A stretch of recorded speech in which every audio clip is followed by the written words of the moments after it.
I'm pregnant. Wait, what? You two had an affair? I stood there, frozen in place, as my world crumbled before my eyes. How did this even happen? I choked out, my voice barely above a whisper. Chester looked away, his silence deafening. Liz, on the other hand, had the audacity to smirk. There's nothing to be done about it, she said nonchalantly. We fell in love. My heart pounded in my chest. The betrayal cut deeper than any wound. What I'm trying to say, Chester finally spoke, his tone colder than I had ever heard before, is that the infertile, good-for-nothing one should leave. The words struck like a slap to the face. My hands trembled as I clutched the fabric of my dress. I'm going to build a happy home with Liz, so you go lead your lonely life with Mom. Now, get out. Quick. I swallowed hard, fighting back the tears. Yes, I'll leave. My voice wavered, but I steadied myself. But remember, you're leaving too. My name is Sophie. I'm a 32-year-old housewife, and until today, I thought I was happily married. Chester and I had been together for 5 years. We met at a party, one I hadn't even wanted to attend. I was invited just to fill up the numbers, yet somehow, fate had placed me beside him. We talked. We laughed. And before I knew it, we were seeing each other. As someone introverted and reserved, I had never been the type to get much attention. It had been years since my last relationship, so when Chester confessed his feelings, it felt like a dream. He was thoughtful, patient, and kind. He planned our dates carefully and made sure I always felt comfortable. For the first time in a long while, I felt seen. I fell in love, and 1.5 years into our relationship, he proposed. I can be my true self around you, Sophie, and it's comforting. I want to be with someone like that forever. So, marry me. He held out a ring, his eyes full of sincerity. I said yes, without hesitation. Our wedding was simple, but beautiful. We went on our honeymoon, and once we returned, we began our life together as husband and wife. I want you to be a housewife, Chester had said. So, I quit my job and dedicated myself to our home. Every day, I cooked, cleaned, and made sure everything was perfect. Sophie, your cooking is always delicious, Chester would say. I look forward to coming home. We expressed gratitude to each other often, and for a while, I believed we had the perfect marriage. He was loving, attentive, and supportive. Time flew by, and before we knew it, 3 years had passed. But there was one thing missing: a child. We had always wanted children. We tried for years, but nothing happened. At first, Chester reassured me. Let's just wait for it to happen naturally, he said. But as time went on, the disappointment weighed on me. I decided to get fertility tests done. The results? No issues on my end. When I brought up the idea of Chester getting tested, he was reluctant. But I couldn't ignore the lingering doubts. Please, I pleaded. I just want to be sure. Eventually, he agreed. His results came back normal too. We were left with no answers. Just more frustration. Then, out of the blue, I received an unexpected phone call. Sophie. Long time no see. How have you been? The voice on the other end sent a shiver down my spine. Liz? It had been years since I last heard from my sister. Oh, come on. That's such a gloomy response after all this time, she giggled. I frowned. Liz had never been one for heartfelt reunions. The number she called from was unfamiliar. She must have changed it. Growing up, Liz had always been the wild one. Spoiled, rebellious, and constantly causing trouble. Our mother did her best to raise us after our father passed away, but Liz was a handful. She ran away right after high school, refusing to tell us where she was going. Mom and I tried to reach out, but she brushed us off. Over the years, she only contacted Mom when she needed money. I knew exactly why she was calling now. I sighed. What do you want, Liz? Before she could answer, Chester walked into the room. Sophie. He looked at me with an expression I couldn't quite read. I had no idea that this phone call would be the beginning of my worst nightmare. Liz heard Chester's voice over the phone. I want to meet your husband, she suddenly blurted out. I hesitated. Well, that's a bit. I want to meet your husband, she repeated, louder this time. Her voice was so loud that Chester could probably hear it from where he stood. Panicked, I forcefully ended the call. Chester raised an eyebrow. If you finally got in touch with Liz, why not meet her? Refusing would only make me seem unreasonable, so despite my reservations, I reluctantly agreed. I arranged for the three of us to meet. When the day arrived, Liz greeted Chester with an enthusiastic grin. "Wow, so this is your husband," she exclaimed, eyeing him with a strange intensity. She immediately bombarded him with questions, his job, his hobbies, his favorite foods. Chester, ever the polite one, answered them all with ease. To my surprise, they got along well. Even though I never wanted much to do with Liz, I felt a small sense of relief. At least she was trying to connect with my family. But I never imagined that this simple meeting would be the beginning of my worst nightmare. After that day, Liz started visiting our house regularly. At first, she was polite, no more insults, no more jabs about my personality, like when we were younger. But I remained cautious. I wasn't sure when she might start asking for money, or when her true nature would resurface. Then, in the midst of all this, I received unsettling news. Mom was having trouble with mobility and needed regular medical visits. My heart ached. She had always been so independent. Now she needed me. I hesitated before bringing it up with Chester. "Would you be okay if I went back home for a while to take care of Mom? I know it means I won't be around to do the housework, and To my surprise, he readily agreed. "Your mom needs you, right?" "It's okay," he said. Relief flooded through me. "Really? Thank you." Without wasting time, I packed and left for Mom's house. When I arrived, her condition was worse than I had expected. She wasn't just struggling, she needed caregiving. It pained me to think that she had probably been suffering in silence, not wanting to worry me. I started considering moving in with her permanently. But before I could even discuss it with Chester, something unimaginable happened. Out of the blue, Chester called me. "My dad's in the hospital," he said. Bert, my father-in-law, had suffered a stroke. I rushed to the hospital, juggling my time between taking care of Mom and visiting Bert. "Sophie, I feel bad for making you do all this," Bert told me one day, his voice weak. "It's fine," I assured him. But then a nurse mentioned something that caught me off guard. "Chester hardly comes to visit," she said. "What?" I blinked. "Yeah, he seems distracted at work too. I wonder what's going on." A pit formed in my stomach. Why wasn't Chester visiting his own father? Bert had lived alone ever since his wife passed away. Surely, his son was the one person he could rely on. 3 months passed, and Bert's condition worsened. He passed away without Chester by his side. Throughout that time, Chester barely visited him. When I asked him why, his excuse was simple. "Work has been hectic." But something felt off. I had been away for a long time, so I didn't know what Chester had been up to. But his lack of concern for his own father left me disillusioned. After Bert's funeral, I returned home, ready to discuss the future. I wanted to talk to Chester about moving in with Mom or, if possible, having her stay with us. But before I could even bring it up, Liz called me. "Hello, Liz." I answered, surprised to hear from her. "I need to talk to you," she said, her tone serious. "Talk? About what?"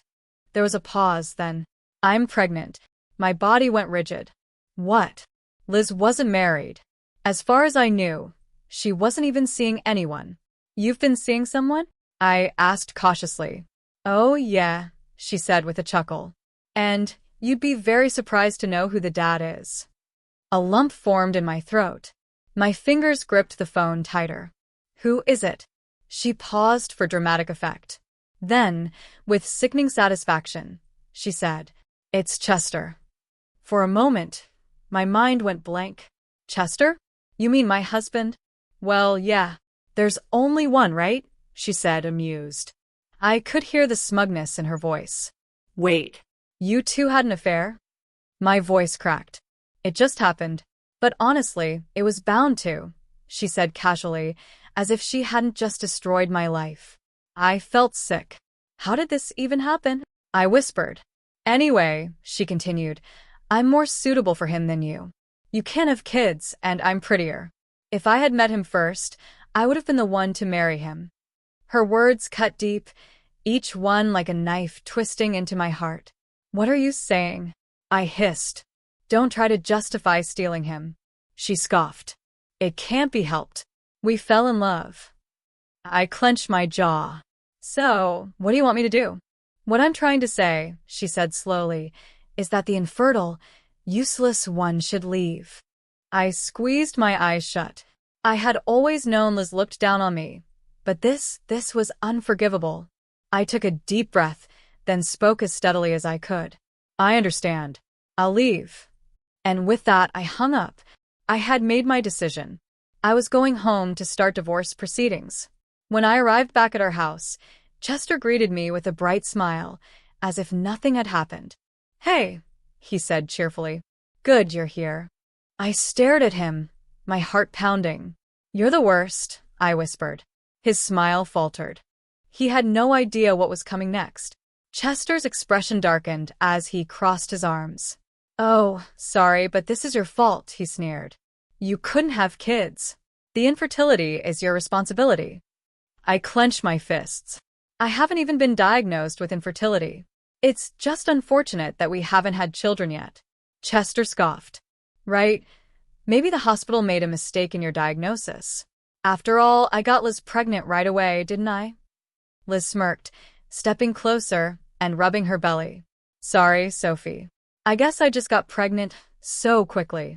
Chester chuckled, looking at her with admiration. Our child is definitely going to be beautiful. And honestly, in retrospect, it's a good thing I didn't have a child with Sophie. Liz nodded, her grin widening. Yeah. I mean, let's be real. I'm way more suited for you. We'll build a happy home together. Chester turned back to me with a smug expression. You? You can go live a lonely life with your mom. They both laughed, their voices echoing in the room. I took a deep breath, pushing down the rage boiling inside me. All right. But I'll live happily with Mom. Could you sign the divorce papers while I pack? Sure, Chester said nonchalantly, grabbing a pen.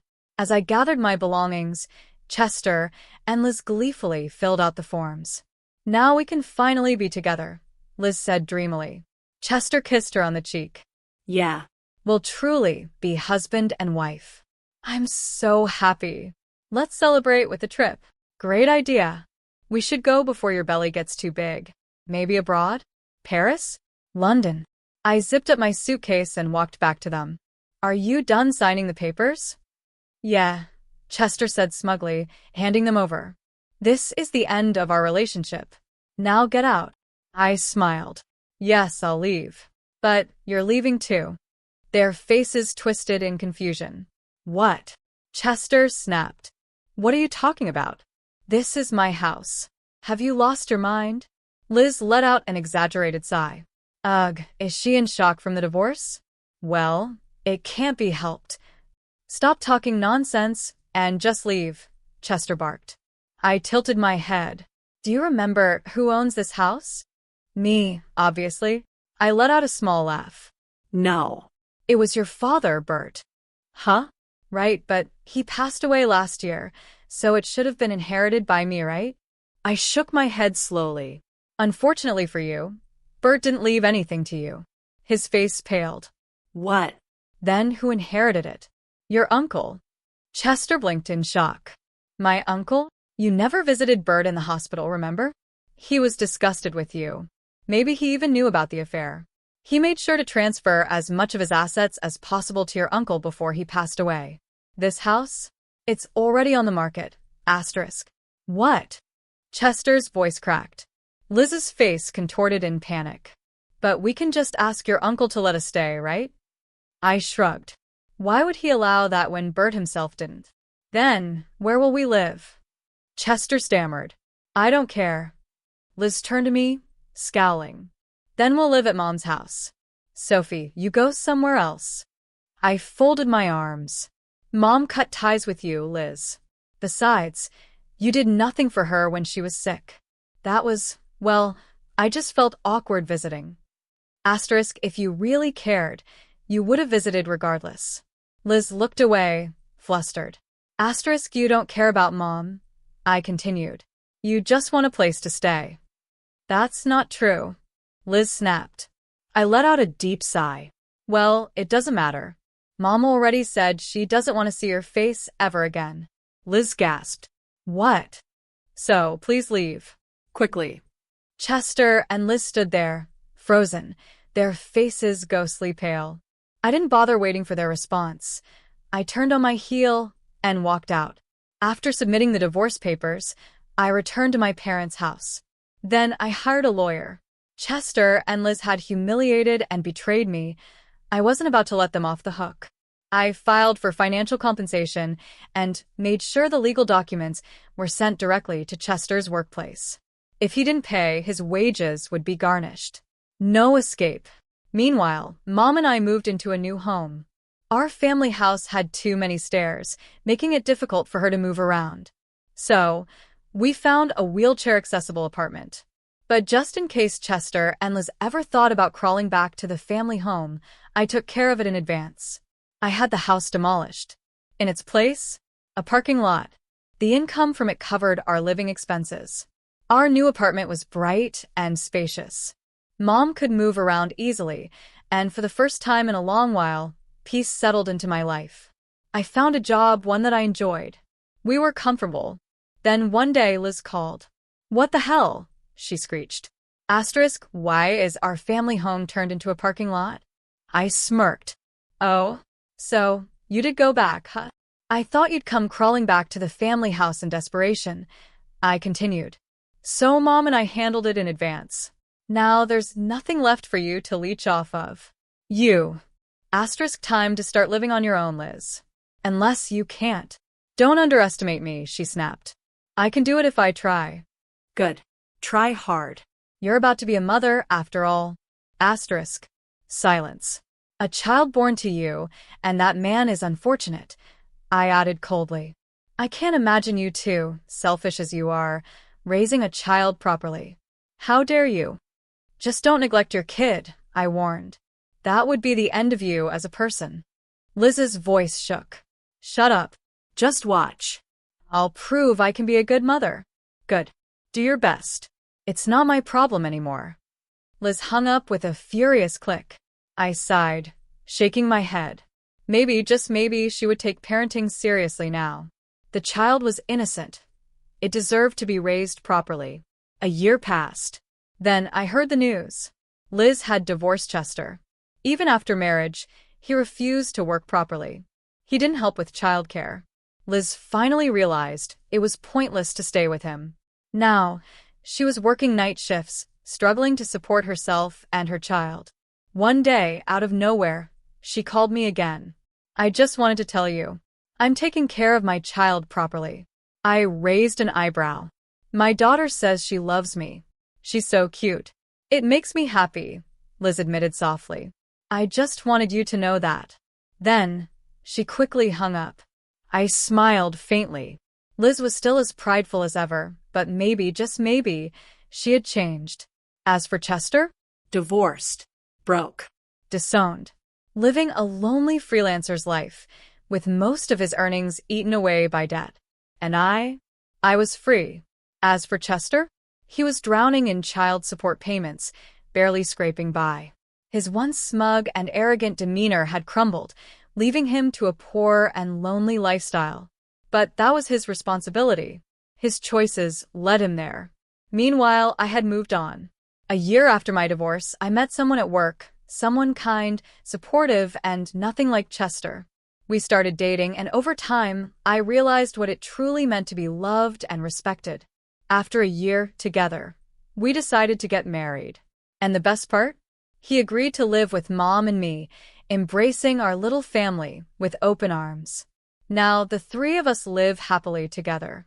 Mom is comfortable, my husband is wonderful, and for the first time in a long time, I genuinely look forward to the future. There are so many new memories to create, so many happy moments ahead. And this time I know I deserve them. Please feel free to comment below if you like this.